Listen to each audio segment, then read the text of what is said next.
Assalamualaikum warahmatullahi wabarakatuh. Selamat datang di Nyai Rampi Channel. Hari ini Nyai akan membacakan pengalaman salah seorang sahabat Nyai. Tapi sebelum lanjut, jangan lupa untuk like, komen, dan subscribe.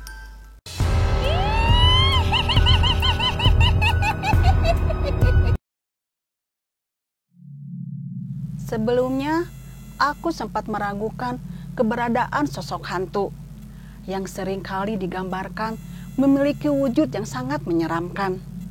Contohnya saja seperti pocong dan kuntilanak.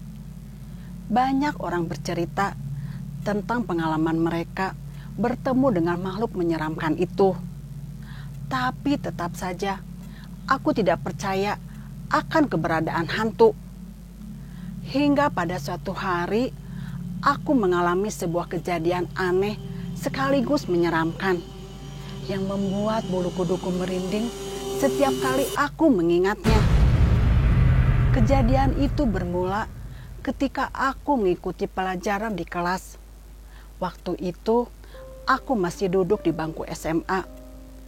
Di tengah pelajaran, tiba-tiba saja aku tidak bisa fokus mengikuti pelajaran karena kepalaku terasa pusing dan sangat berat. Teman yang duduk di sampingku sepertinya menyadari kondisiku pada saat itu. Dia cepat memberitahu guru yang sedang mengajar di depan kelas. Lalu guruku itu datang dan menghampiri dan melihat kondisiku. Setelah itu, guruku menyarankanku untuk pulang lebih cepat dan beristirahat di rumah saja. Singkat cerita, aku pun diantar pulang oleh kedua teman sekelasku. Sesampainya di rumah, aku segera mengganti pakaian dan merebahkan badan di atas tempat tidur. Waktu itu, ibuku mengajakku untuk berobat ke dokter. Tapi aku menolak ajakannya karena aku pikir mungkin hanya dengan beristirahat saja kondisi badanku akan kembali membaik. Beberapa jam berlalu, kondisiku tak kunjung membaik. Saat hendak mengambil air di ruang makan, tiba-tiba saja pandanganku kabur dan aku tak sadarkan diri. Entah berapa lama aku tak sadarkan diri, samar-samar aku mendengar suara orang yang memanggil-manggil namaku. Walaupun terasa berat, perlahan aku mencoba untuk membuka mata. Saat kubuka mata, aku sudah berada di sebuah ruangan yang asing bagiku. Kulihat di samping, ternyata ada ibuku yang sedang duduk dan memandangiku. "Ibu, saya ada di mana?" Lalu ibuku menjelaskan kalau sekarang aku sedang berada di sebuah rumah sakit. Beberapa waktu kemudian, ada seseorang yang datang menghampiriku dan ternyata dia adalah seorang dokter. Setelah melakukan beberapa tes dan pemeriksaan, dokter itu menyuruhku untuk dirawat di rumah sakit selama beberapa hari. Karena penyakitku lumayan serius dan memerlukan perawatan. Walaupun sebenarnya aku enggan dirawat di rumah sakit, mau bagaimana lagi? Daripada sakitku tambah parah, lebih baik aku menuruti nasihat dokter itu. Tak lama kemudian, aku pun dipindahkan ke sebuah ruangan rawat inap. Kulihat di dalam ruangan itu terdapat beberapa pasien yang juga sedang dirawat. Aku menempati sebuah tempat tidur yang berdekatan dengan kamar mandi. Saat dirawat di rumah sakit, aku ditemani oleh ibuku. Saat malam hari, sepulang dari tempat kerja, ayahku pun datang untuk ikut menemaniku. Tak terasa sudah 3 hari lamanya aku dirawat di rumah sakit. Satu persatu pasien yang berada di ruanganku diperbolehkan pulang dan akhirnya tinggal aku dan seorang pasien lagi yang tinggal di ruangan itu. Jika malam menjelang, suasana di dalam ruangan itu terasa sangat sunyi. Pada suatu malam, tidak seperti biasanya. Aku merasa sangat sulit untuk tertidur. Kulihat ibuku sudah terlelap tidur di atas kursi yang ada di sampingku. Aku pun iseng melihat ke arah sekitar. Lalu terlihat ada seorang bapak-bapak memakai kemeja warna abu-abu masuk ke dalam kamar mandi. Aku merasa asing dengan wajah orang itu. Apa itu orang yang sedang menunggu pasien yang lain? Hampir 1 jam berlalu. Orang itu tak kunjung keluar dari kamar mandi. Aku pun membangunkan ibu untuk mengecek kamar mandi. Takutnya terjadi apa-apa dengan orang tadi. Ibuku segera menuju kamar mandi dan mengetuk-ketuk pintu kamar mandi. Anehnya, tidak ada jawaban dari dalam sana.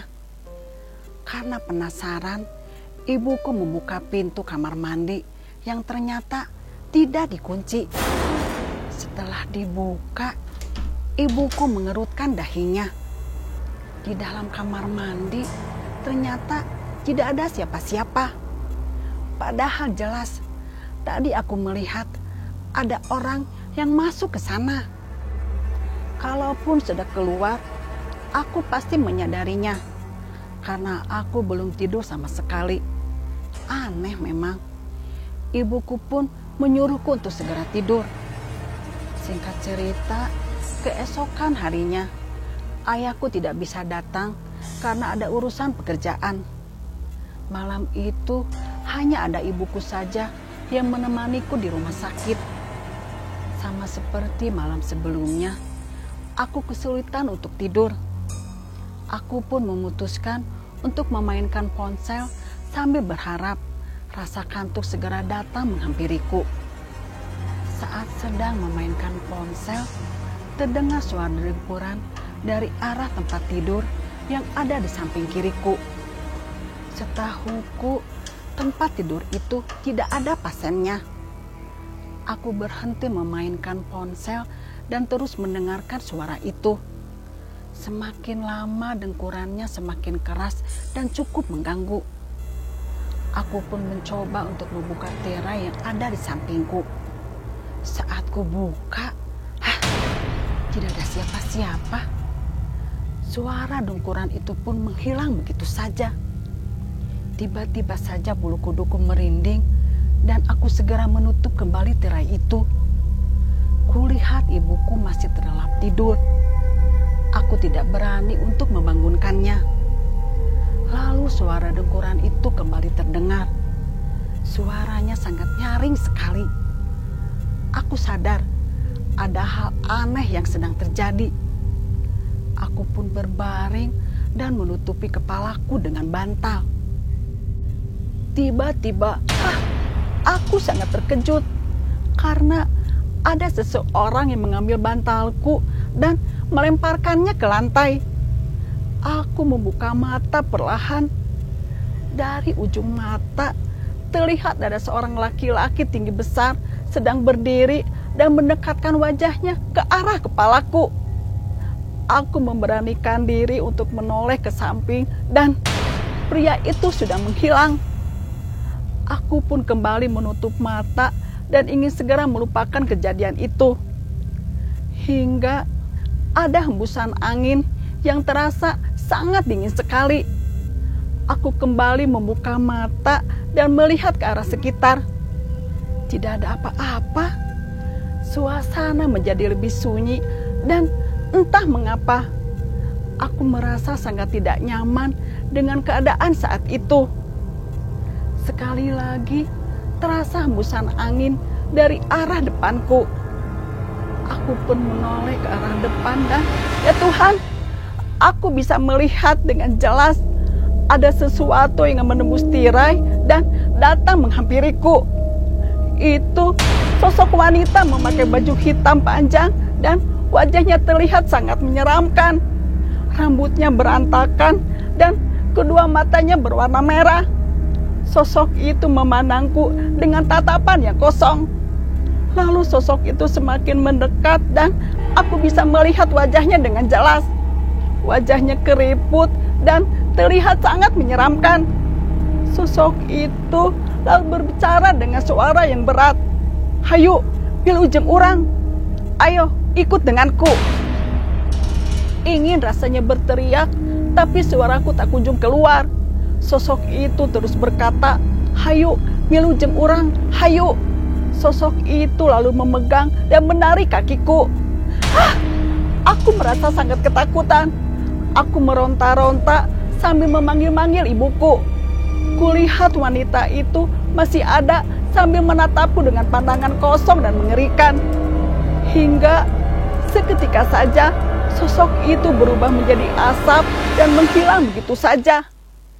Keringat dingin mulai bercucuran, lalu tak lama kemudian aku pun membangunkan ibuku yang sedang tertidur.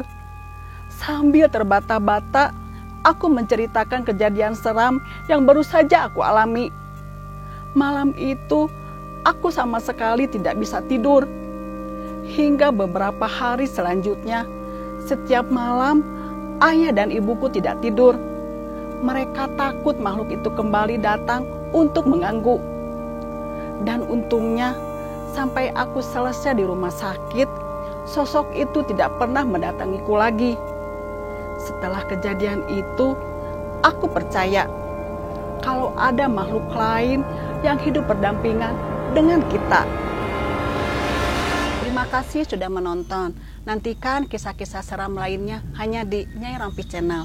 Sampai jumpa di video selanjutnya. Hehehe